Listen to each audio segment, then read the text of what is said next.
Perasan ataupun tidak kita pada hari ini, setelah mana masuknya WhatsApp, setelah mana masuknya Facebook, setelah mana masuknya Twitter, semua benda-benda ini telah mengubah keadaan kita, fizikal kita, perangai kita dan gelagat kita.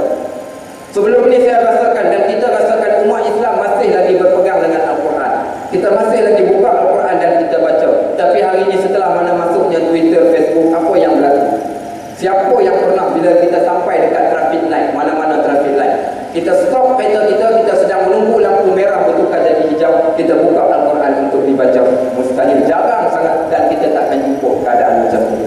Ada tak orang yang buat macam tu? Melainkan apa yang kita buat sampai dekat traffic light, yang kita buka adalah handphone. Sempat lagi kita menghantar mesej, sempat lagi kita membaca mesej, sempat lagi kita mengambil sesuatu benda. Bila kita keluar pergi ke mana-mana, tiba-tiba kita tertinggal handphone kita, sanggup untuk kita patah balik ke rumah semata-mata untuk nak mengambil satu handphone yang tertinggal. Tetapi di mana kita letak Al-Quran? Adakah kita lakukan Al-Quran dalam keadaan yang sama? Dan inilah yang disebut oleh Nabi SAW.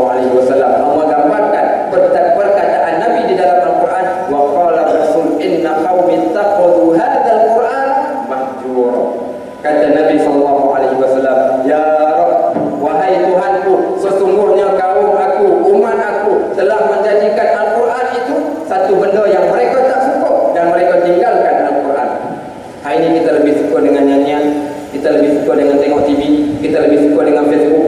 Bahkan sebelum ini kita berhubung silaturahim, kita bersahabat dengan cara bertemu pada ketika dan ketika, disebabkan oleh kerana WhatsApp, disebabkan oleh kerana Facebook, disebabkan oleh kerana segala macam yang datang pada hari ini, maka kita jarang lagi bertemu, melainkan pertemuan kita melalui WhatsApp, pertemuan kita melalui Facebook. Adakah ini yang diajarkan oleh Nabi SAW untuk nak menghubungkan silaturahim? Adakah ini yang diajarkan oleh Nabi kita Muhammad SAW untuk nak menjadikan perasaan kasih dan sayang kita sesama umat? Bila mana anak-anak berada dengan keluarga, ibu dan bapa berada bersama dengan keluarga di mana-mana tempat, di tangan kanan mereka makan, di tangan kiri mereka adalah handphone. Bukan sekadar kepada remaja-remaja, bahkan juga kepada ibu dan bapa, tidaklah mereka tidur dan mereka bangun melainkan handphone itu berada di sebelah bantal mereka. Hari ini apa yang kita buat? Tak tidur kalau tak ada handphone, tak celek mata kalau tak ada handphone kat sebelah. Celek mata, handphone perkara pertama yang kita tengok. Kalaulah kita boleh buat, buka saja mata, ini yang kita buka, Al-Quran yang kita buka. Sampai saja dekat traffic light, ada masa yang terluang, Al-Quran yang kita baca. Tetapi tidak berlaku sebaliknya Facebook, Twitter, Facebook, sehingga kita jadikan benda-benda tersebut medan untuk kita mendapatkan dosa. Berapa ramai orang yang dapat dosa daripada Facebook?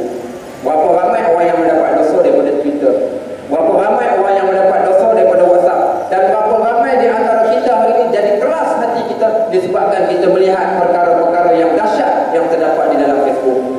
Kita melihat adegan orang yang membuka aurat, kita melihat aksiden, gambaran-gambaran yang menakutkan, sehingga hati yang keras itu telah hilang kerasnya, dan hati yang lembut itu telah hilang lembutnya, dan menjadi hati yang keras kerana terbiasa melihat benda-benda yang merosakkan kita. Sebab tu Allah sebut pada ayat yang kita bacakan tadi, afala yatadabbaruna al-Quran am ala qulubin aqfalha. Ini manusia, kenapakah kamu tidak membaca Al-Quran, ataupun pada hati kamu itu adanya satu lapisan yang menyebabkan kamu tak boleh untuk nak baca Al-Quran. Sidang jemaat yang berbahagia, kita ambil kesempatan yang ada, cuba perbaiki yang mana yang kurang.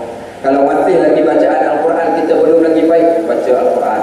Kerana Nabi sebut satu hadis, ya'ti yaumal qiyamah Al-Quran syafi'un li sahibihi. Akan datang pada hari kiamat kelak, Al-Quran jadi pemberi syafaat kepada kita. Takkan tuan-tuan nak tunggu sebagaimana yang berlaku di Segamat 5-6 bulan yang lepas. Seorang lelaki yang bernama Haji Raub meninggal tempoh yang lama, bertahun-tahun. Bila dibongkarkan kembali kuburnya untuk dipindahkan ke satu tempat yang lain, dan alangkah ajaib dan pelik bila mana dilihat mayatnya tidak berubah. Takkan nak tunggu keadaan sebegitu sekali baru nak baca Al-Quran. Itu yang kita tahu pun masih lagi kita tak baca Al-Quran. Sedangkan Al-Quran kitab keberkatan, kitab nur, kitab cahaya, kitab segala-galanya. Kalau kita buka Al-Quran kita dapati ilmu yang Masya Allah.